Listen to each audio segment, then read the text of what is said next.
Hello students, welcome to Unique Classes of Right Way. Myself Khushbu Jha, who will be teaching you mathematics, statistics and econometrics at Right Way classes. तो बच्चे ये video वैसे बच्चों के लिए हैं जो सेमेस्टर 4th में गए हैं और अभी उनका पेपर लगने वाला है इकोनोमेट्रिक्स।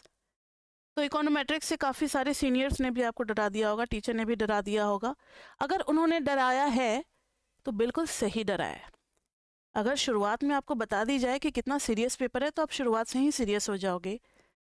ये सीरियस इस मामले में है कि पूरे आपको चैप्टर 2 से चैप्टर 10 तक करना है, काफ़ी लेंदी सिलेबस है। और अगर चैप्टर 2 नहीं आएगा तो आप चैप्टर 3 नहीं कर पाओगे, 2-3 नहीं आएगा तो आप 4 नहीं कर पाओगे, 2-3-4 नहीं आएगा तो आप 5 नहीं कर पाओगे। समझ रहे हो मेरी बात? यानी ये चेन में है, कॉन्टिन्यूएशन में है। तो अगर आपके यूनिट टेस्ट में या कहीं पे अगर सीधा चैप्टर 9 आ रहा है तो आपको पूरा 2 से लेकर के 8 तक करके फिर चैप्टर 9 करना पड़ेगा। तो उस टाइम में तो ये पॉसिबल नहीं हो पाएगा। तो स्टार्टिंग में मैंने आपको बता दिया, तो अब आप थोड़ा इस पेपर को लेकर के सीरियस हो जाओगे। तो इकोनोमेट्रिक्स क्यों पढ़ना है? तो देखो, हम लोग इकोनॉमिक्स पढ़ लेंगे, इकोनॉर्स भी कर लेंगे, एमए को भी कर लेंगे, लेकिन ज़्यादातर यूज़ इकोनोमेट्रिक्स ही होता है रियल लाइफ में, प्रैक्टिकल लाइफ में। आप कहीं भी जाओगे, किसी भी जॉब में जाओगे, कहीं भी किसी भी कंपनी में रहोगे, तो आपको अगर उस कंपनी का कोई भी ऑब्जेक्टिव है, उसका प्रॉफिट मैक्सिमाइज करना है, कुछ भी करना है, तो आपको सबसे पहले उसके फैक्टर्स ढूंढने पड़ेंगे। आपको एक मॉडल तैयार करना पड़ेगा कि भाई इस कंपनी के प्रॉफिट में कौन कौन से वेरिएबल्स जो है वो पार्टिसिपेट कर रहे हैं। फिर आप उसके ऊपर एक मॉडल बनाओगे। यही सारा कुछ इकोनोमेट्रिक्स में सिखाया जाता है। मॉडल बनाओगे तो हो सकता है कि कुछ वेरिएबल्स आपसे छूट जाएं, कुछ फैक्टर्स आपके दिमाग में ही नहीं आया, या कुछ ज़्यादा फैक्टर्स ले लिया, ऐसी बहुत सारी बातें आएंगी। मॉडल बनाना इतना आसान नहीं होता है। पहले तो मॉडल बनाने में ही मुश्किल आती है, और जब आप इतना हाथ पाँव मार करके मॉडल बना लेते हो फिर पता चलता है अरे भाई मॉडल में तो गलतियां बहुत सारी है, तो उनको भी सही करना होता है। ये सारा कुछ आपको इकोनोमेट्रिक्स में पढ़ाया जाएगा। ठीक है, तो आप रियली में तो बिजनेस में क्या करोगे, मार्केट रिसर्च एनालिसिस यही सब करोगे। उसमें आपको डेटा मिलेगा, डेटा के ऊपर काम करके अपने माइक्रो मैक्रो के नॉलेज के बेसिस पे आपको कुछ डिसीजंस लेने होते हैं, कुछ प्रिपरेशंस करनी होती है कि भाई फ्यूचर में ये कंडीशन आने वाला है, अभी से हमें क्या क्या प्रिपरेशंस करने चाहिए। अब फ्यूचर में ये सिचुएशन आने वाला है, तो चलो भाई हम अपने अभी से तैयारी ये वाली शुरू कर देते हैं। या फ्यूचर में एक्स इतना होगा तो वाई इतना होगा। तो ऐसी सारी बातों के लिए हम लोग इकोनोमेट्रिक्स पे ही डिपेंडेंट रहते हैं। ठीक है, तो समझ में आ गया कि इकोनोमेट्रिक्स कितना सीरियस सब्जेक्ट होने वाला है। अब इकोनोमेट्रिक्स पढ़ने के लिए कुछ बेसिक नॉलेज आपको चाहिए, जैसे कि मैथ्स और स्टैट्स। इसलिए आपको फर्स्ट 3 सेमेस्टर्स में प्रिपेयर करा दी जाती है पूरी मैथ्स और स्टैट्स।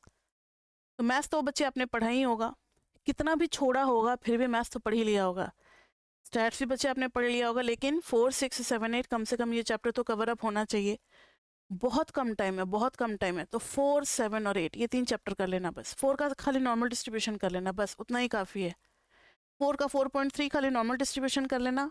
7 का कॉन्फिडेंस इंटरवल कैसे निकालते हैं ये जान लेना। 8 में हाइपोथेसिस टेस्टिंग कैसे करते हैं ये बस पढ़ लेना, इतना ही काफ़ी है। 8 का टाइप 1 टाइप 2 एरर मत पढ़ना, 8.1 मत पढ़ना, 8.2-3 कर लेना। ठीक है, मिनिमम इतना कर लोगे तो फिर आपको ये समझ में आ जाएगा। और मैक्रो माइक्रो तो आपने कितना भी कट मारा होगा फिर भी पढ़ ही लिया होगा जितना जरूरी है। तो आपको पढ़ना अब इस बार 2 पार्ट में है, एक होगा थ्योरी पार्ट और एक होगा प्रैक्टिकल पार्ट। प्रैक्टिकल पार्ट मतलब जितने भी थ्योरी पढ़ते चले जा रहे हो उनके प्रैक्टिकल एग्जाम्पल्स आपको वुल्ड्रिज बुक से करने होंगे। 2 बुक लगेंगे आपके, डीएन गुजराती और वुल्ड्रिज। वुल्ड्रिज बुक से सारे एग्जाम्पल जो है वो प्रैक्टिकली हमें थ्रू सॉफ्टवेयर करना है। सॉफ्टवेयर के 3-4 ऑप्शंस आपके कॉलेज वाले देते हैं। ग्रेटेल होता है, आर होता है, और भी बहुत सारे सॉफ्टवेयर हैं। ठीक है, तो हम लोग आर के थ्रू कराते हैं। तो सॉफ्टवेयर हम लोग जो यूज़ करेंगे वो आर है। ऐसा नहीं है कि आपके कॉलेज वाले ने कोई सॉफ्टवेयर दे दिया तो आपको उसी से करना है। आप अपनी मर्जी का भी सॉफ्टवेयर कर सकते हो, आप आर से भी कर सकते हो। तो प्रैक्टिकल पेपर अलग होगा, थ्योरी पेपर अलग होगा। तो प्रैक्टिकल भी हमारे यहाँ थ्रू आर सारे कमांड सारे सब कुछ कराए जाते हैं, वो भी आपको मिलेगा यहाँ से। अब आते हैं थ्योरी में। तो थ्योरी में आपके जो है टोटल 5 यूनिट्स में सिलेबस को डिवाइड किया गया है। फर्स्ट यूनिट में है सिंपल रिग्रेशन मॉडल, जिसमें 2 वेरिएबल के बीच में रिग्रेशन मॉडल बनाया जाएगा। वो हम लोग कवर करेंगे चैप्टर 2 और चैप्टर 3 में। बुक आपकी लगेगी डीएन गुजराती। तो जो रीडिंग मिलती है आप वो रीडिंग ले सकते हैं, उसमें सारा कुछ होता है। ठीक है, तो चैप्टर 2 एंड चैप्टर 3 में हम लोग सिंपल रिग्रेशन मॉडल पढ़ेंगे। मल्टीपल लिनियर रिग्रेशन मॉडल मतलब जब बहुत ज़्यादा वेरिएबल्स आ जाएंगे तब फिर हम लोग यूनिट 2 में पढ़ेंगे चैप्टर 4। ठीक है। तो इकोनोमेट्रिक्स पढ़ने का एक और बड़ा कारण ये है कि जब बहुत ज़्यादा वेरिएबल हो जाता है ना, तो ग्राफ से हम लोग मैनेज नहीं कर पाते। दो हो तब तक तो ग्राफ सही रहता है, एक्स और वाई के बीच में एक पेपर पे ग्राफ बना करके स्टडी कर सकते हैं, लेकिन जब ज़्यादा वेरिएबल आ जाता है तो फिर मॉडल और कैलकुलेशन की जरूरत पड़ती है, उसमें आपका इकोनोमेट्रिक्स हेल्प करेगा।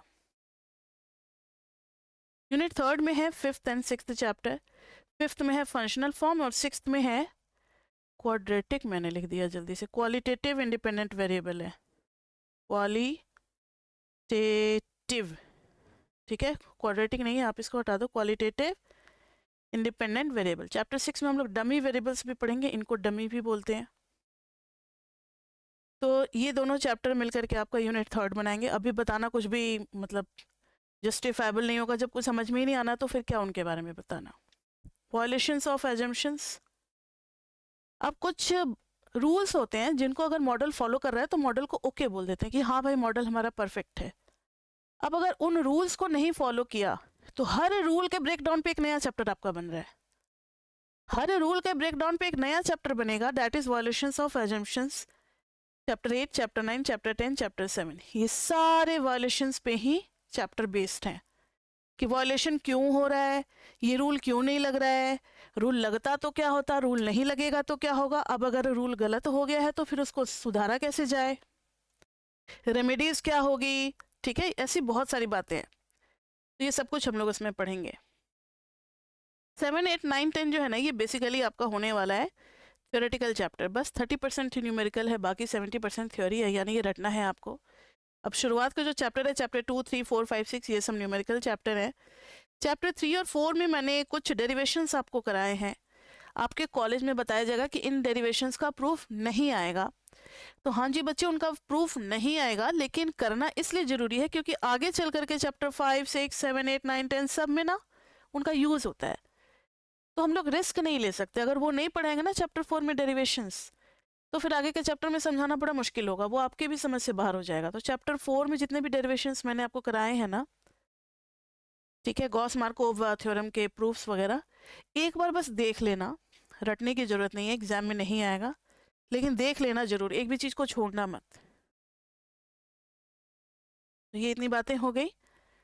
तो राइट वे क्लासेस पे अब आपको कोर्सेज जो दिए जाएंगे, उनमें 2 टाइप के कोर्सेज आपको ऑफर किए जाते हैं, एक ऑनलाइन लाइव और एक ऑनलाइन रिकॉर्डेड।